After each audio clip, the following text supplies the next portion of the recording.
Salut, c'est Hadès. Et si je vous disais que pendant que le monde a les yeux rivés sur les écrans de Tokyo et Londres, Dubaï avance tranquillement, avec le plus gros lingot d'argent jamais forgé sous le bras. Pas de fanfare, pas de clairon, juste une démonstration de puissance posée dans le désert. Comme un rappel poli que certains jouent désormais dans une autre catégorie.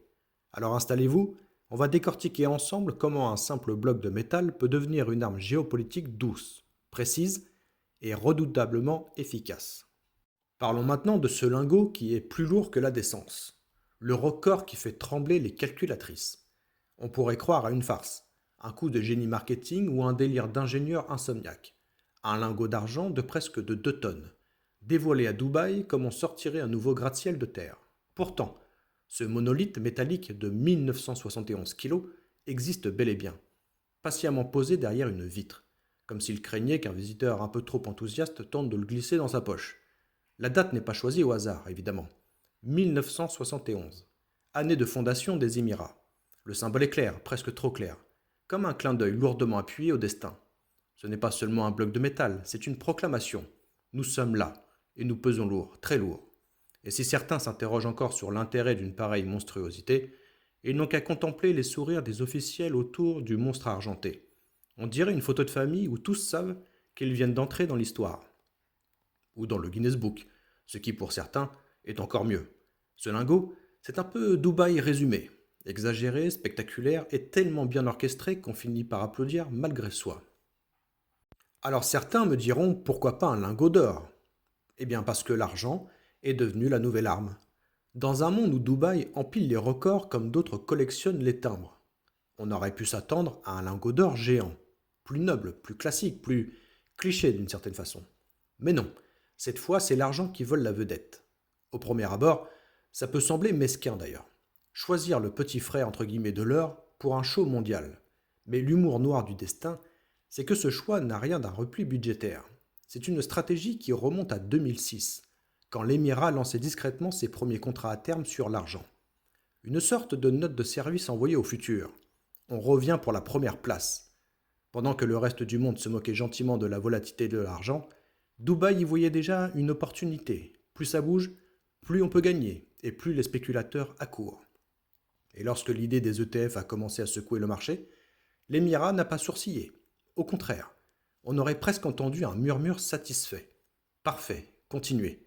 Ce lingot géant n'est donc pas une lubie, mais l'aboutissement d'un plan long comme un désert. Il s'agit donc d'une construction patiente. 18 ans de préparation silencieuse. Si l'on remonte le fil des événements, on découvre non pas un coup d'éclat improvisé, mais une construction méthodique en 4 actes. D'abord, 2006, la création d'une plateforme de trading qui transforme Dubaï en carrefour régional. Ensuite, 2018, première raffinerie spécialisée en argent dans la région, comme un poste avancé planté dans le sable. Puis, 2021, certification UAE Good Delivery, sorte de sceau sacré confirmant la maturité du marché local. Enfin, 2024, le lingot mastodonte, comme un point final, ou le début d'un nouveau chapitre. À chaque étape, Dubaï a posé une brique dans un mur que personne ne regardait vraiment. Une stratégie de désert, invisible à distance, implacable en approche. Et maintenant, tout s'éclaire. Tokenisation, blockchain, régulation. L'ensemble s'assemble comme un puzzle trop complexe pour être un hasard. Le lingot n'est pas un trophée. C'est un drapeau planté dans la géopolitique des métaux. Et quand un pays annonce calmement sa domination, à coup de 2 tonnes d'argent, eh bien, mieux vaut l'écouter. Et oui, nous assistons à la construction d'un pont entre Tokyo et Londres, quand la géographie devient un outil de guerre. Dubaï a cette particularité géographique rare, être au croisement de tout ce qui compte. 13 heures de marché ouvert, couvrant l'écart entre Tokyo et Londres, avec un air de dire « Ne vous gênez pas, on est là ». Cette position n'est pas seulement pratique, elle est stratégique. Elle permet d'arbitrer, d'absorber, de redistribuer les flux commerciaux qui traversent la planète. Dans un monde où la vitesse d'exécution vaut plus que le discours, cela équivaut à posséder un pouvoir discret mais immense. Et comme si cela ne suffisait pas, la flambée du prix de l'argent, plus de 70% en un an aux Émirats, arrive comme un cadeau du destin. Quand le marché commence à brûler, Dubaï est déjà équipé d'extincteurs, de camions et même d'un plan de reconstruction. Ajoutez à cela les fonds souverains émiratis, qui dépensent en 2025 avec l'aisance d'un milliardaire commandant des desserts, et vous obtenez une conjonction parfaite. Dans un monde de transition énergétique, de pénurie annoncée et de tensions industrielles, l'argent devient le métal des temps qui s'accélère. Et Dubaï, sans surprise, se place pile au centre du cyclone. En conclusion, il s'agit bien d'une déclaration de guerre douce, le leadership mondial de l'argent.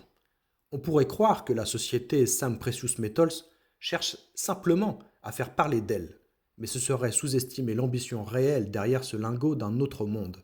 En combinant métal physique, certification locale et tokenisation réglementée, l'entreprise propulse Dubaï dans une nouvelle ère, celle où l'argent devient un actif numérique aussi sérieux qu'un titre financier.